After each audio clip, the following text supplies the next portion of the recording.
In this video, we are going to start talking about the derivative, which is really sort of bringing all of the ideas that we've talked about in this first section of the class together. This is going back and reviewing a little bit of what we started with in the class. We started by looking at tangent lines, and we specifically started by looking at secant lines, where we were looking at the slope of a line between two particular points on the graph. In this graph, the 2 points are x naught, and then being plugged into the function, we get f of x naught as the output. So we get that point P. And then the other point is some distance away from this point x. We're calling that distance h. So the x coordinate we plug in is x naught plus h, and then this would be the y coordinate associated with it.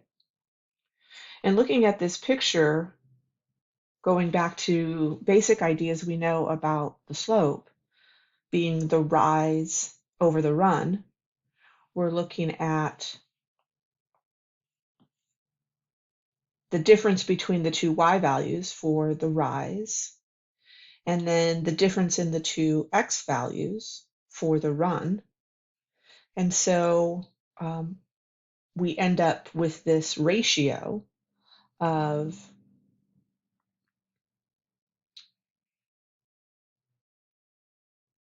f of x naught plus h minus f of x naught, that's the y values. And then below we're getting this value, x naught plus h, and we subtract off this minus x naught.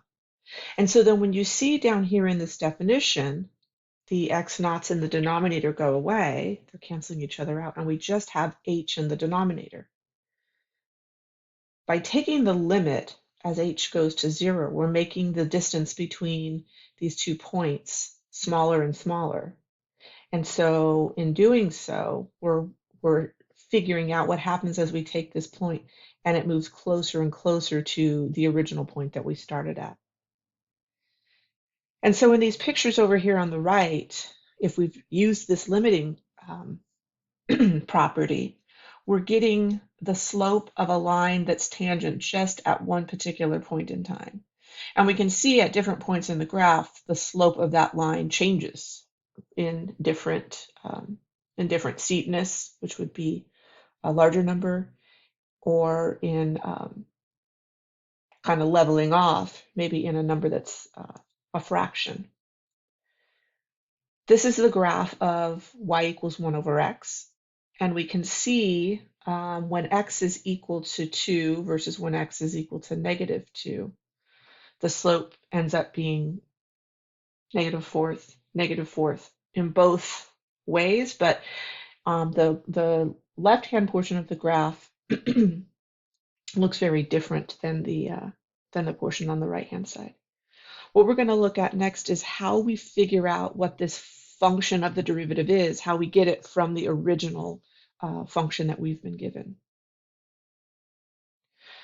Here's a definition. Depending on which text you're looking in, sometimes the variables that are used are different. We're in this case using x naught to mean our starting point. When we have a sub-zero, we're kind of meaning like time is at 0, and so we're saying, okay, right where we're at our starting point, time equals 0, and then h is some distance out from x. And so the derivative at a particular point, let's just call it x naught, is this quotient that we saw above, where we're taking the change in the y values, and we're really letting the distance in x values go to 0.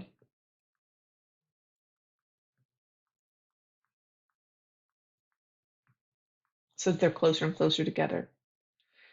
There are a couple of different applications that we will use the derivative for. We're going to say, and we've done this before, that it's the slope of the graph at a particular point. It's going to be the slope of a tangent line to the curve. It's also the rate of change, how quickly the points are moving at that point, and that will eventually be called the instantaneous velocity, like what's happening right at an instant in time. And then we're mostly going to be using the fourth definition, the derivative. But all four of these definitions are used sort of interchangeably depending on the application that we're talking about.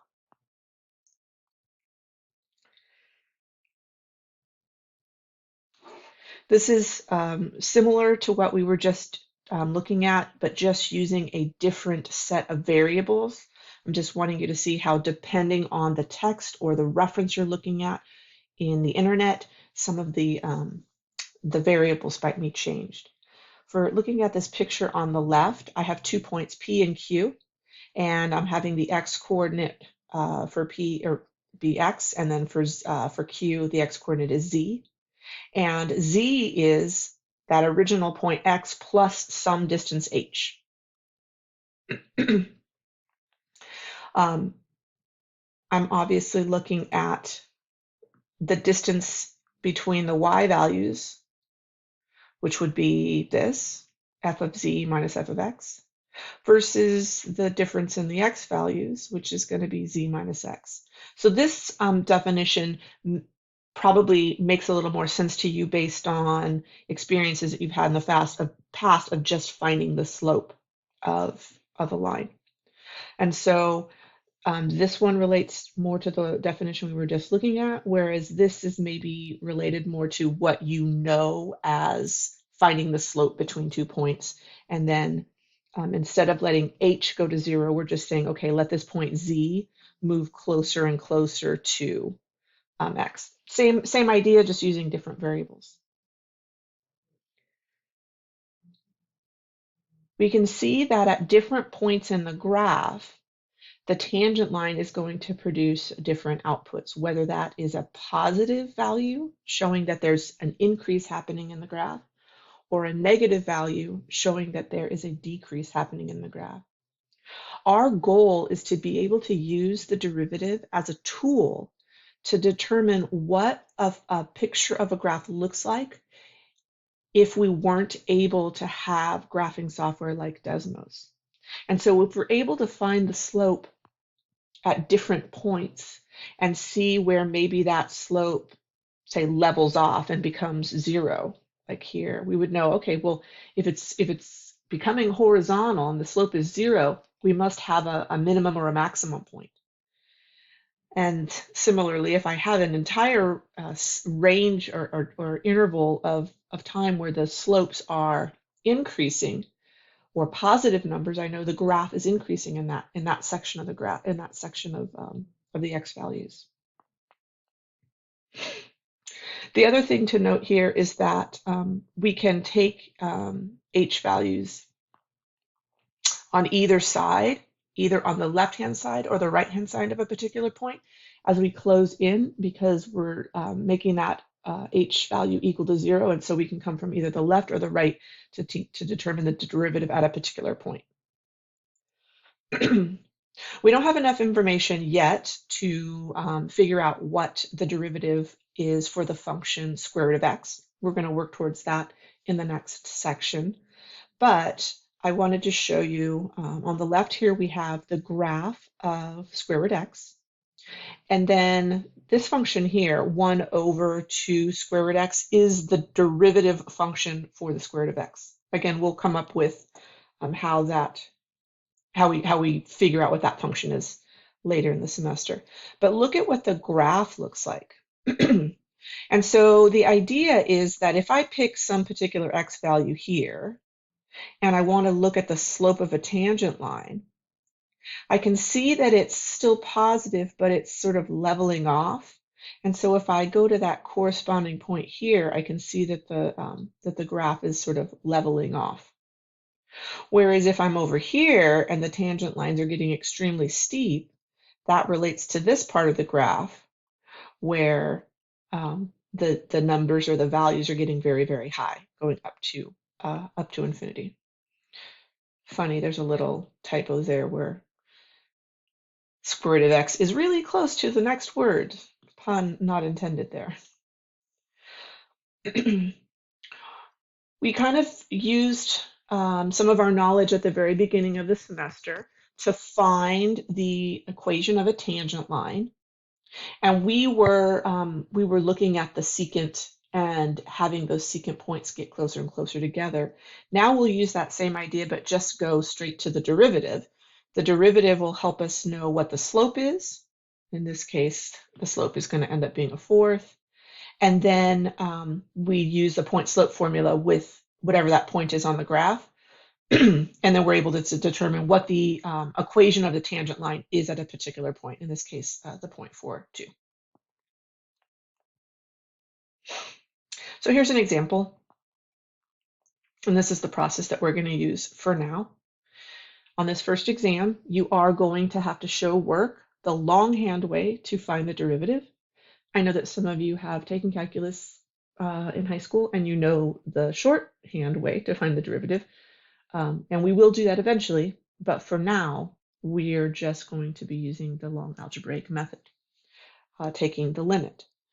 So our definition is that we're going to take, we're trying to find the definition. This is trying to find the derivative in general for any value of x that I could plug in. I want to find just the generic derivative, which allows me to determine the slope at any point.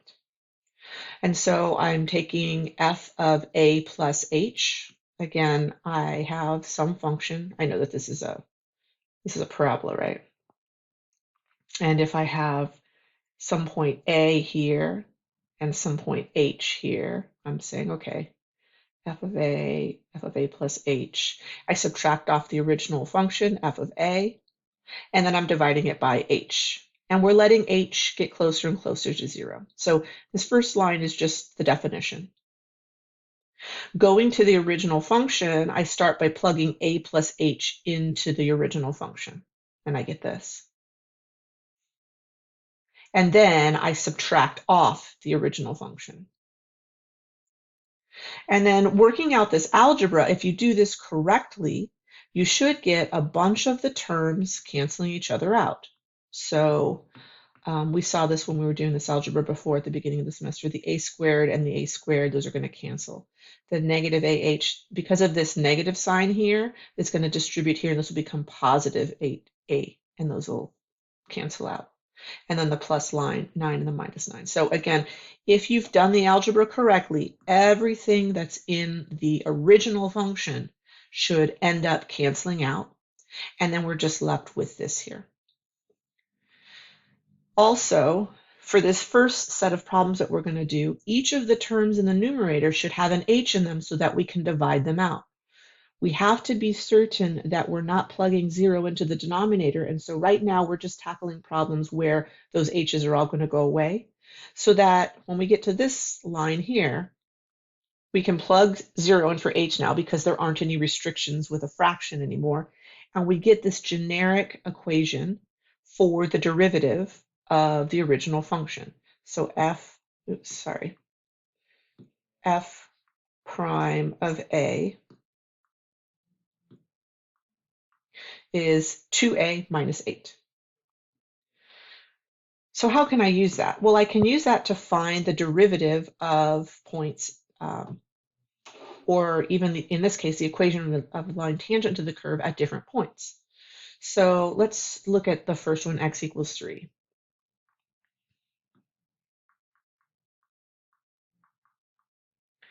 We know that the slope of a tangent line at x equals 3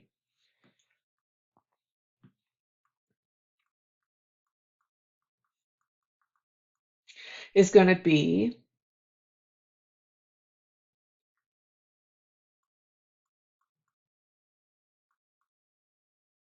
2 times 3 minus 8. I take the 3 and I plug it into what I found for the derivative. So for that, we're getting negative 2. If I wanted to figure out for, let's say, x equals 7, what the slope of a tangent line is,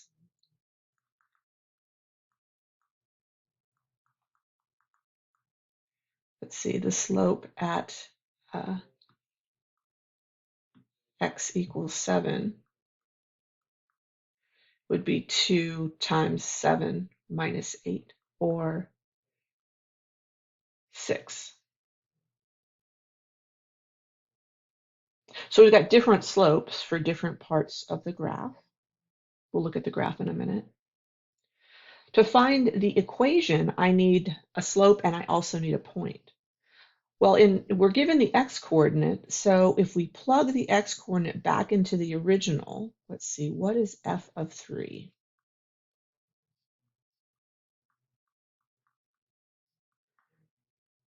Looks like that's going to be a -6. So I know that 3, -6 is a point on the graph.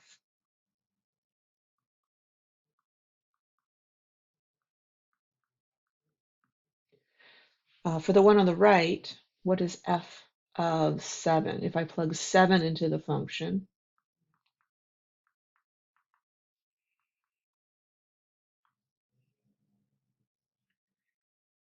that's going to be 2. So 7 comma 2 is a point on the graph.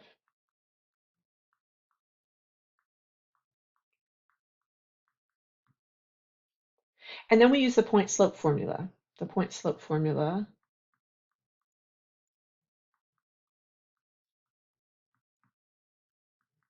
is y minus y1 equals m times x minus x1.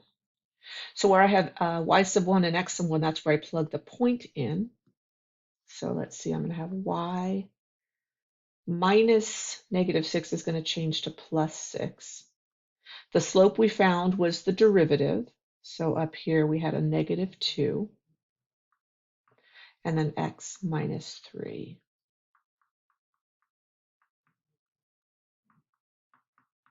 So for this first one, the equation of the line tangent at the point at x equals 3 is this. It's y equals -2x. That's the equation of the tangent line there. For the one on the right, we've got y minus 2. What was the slope here? The slope was 6.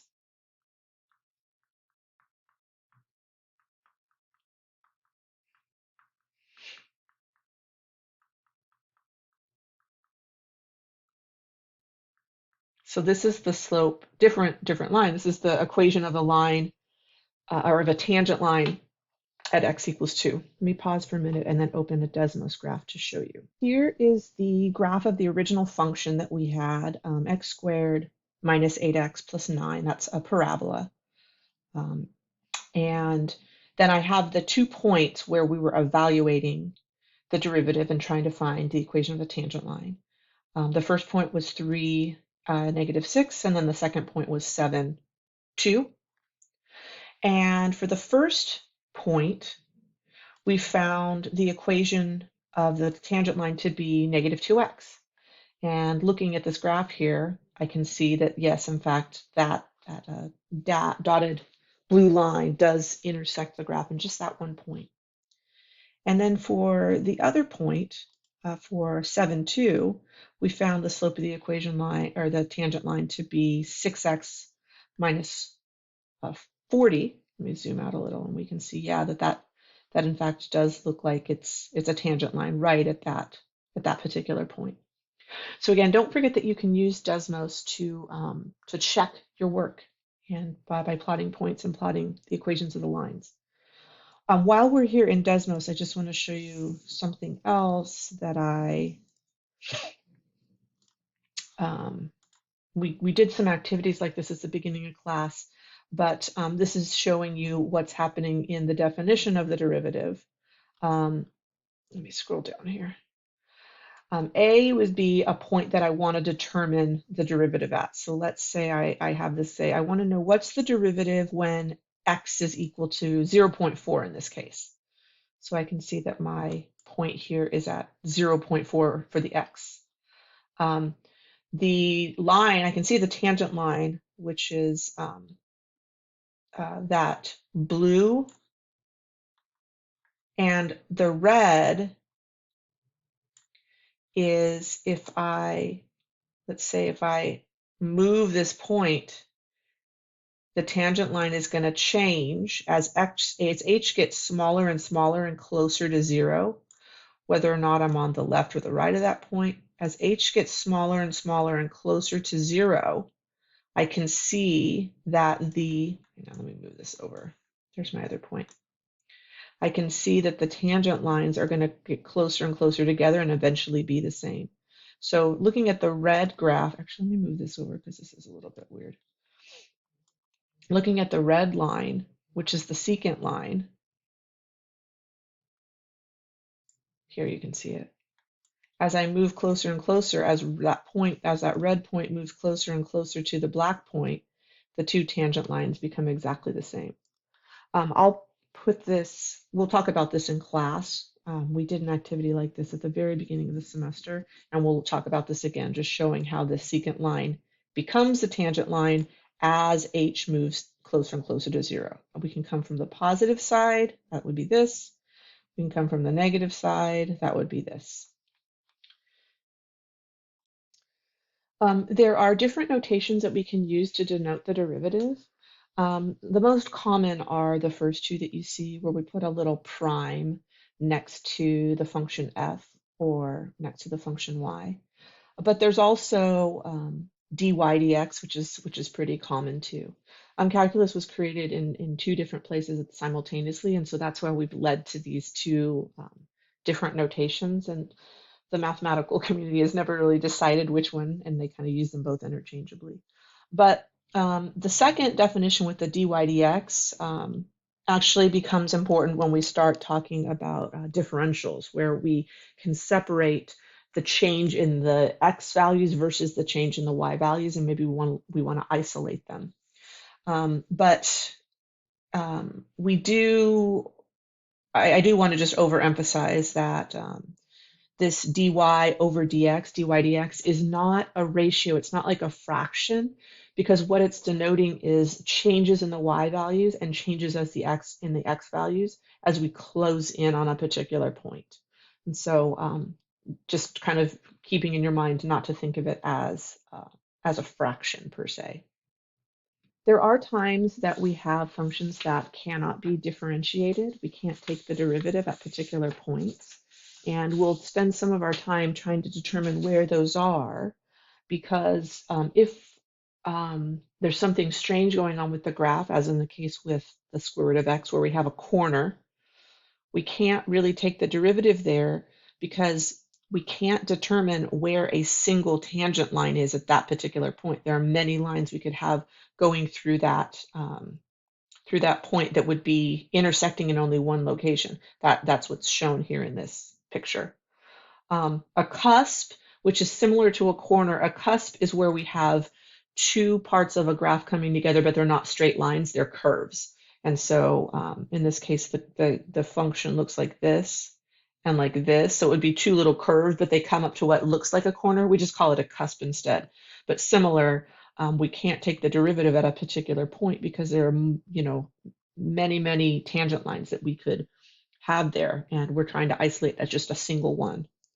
And then also a function like this where we have what we call a vertical tangent line. So these are all just examples of things that happen that are sort of strange that create problems when we're trying to find the derivative. The one that's most important, though, related to what we were talking about last week, was when we have a discontinuity, when there's a jump in the graph. So here's part of the graph, and then here's part of the graph. And we don't have the limit approaching the same thing from both the left and the right-hand side. So we can't take the derivative right at that point because the limits don't match up. For the function that we were looking at before, square root of x, right at the point 0, the graph is not differentiable because we saw in the graph of the derivative that the tangent lines get very, very steep. They're closing in on a vertical line, which is, as we know, doesn't have a slope, right? Because we can't divide by 0. So these are all just examples of sort of problem children that we sometimes run into. This last slide, I kind of mentioned it already, that the instantaneous rate of change is the same as the derivative, and we'll use that term for many of our application problems.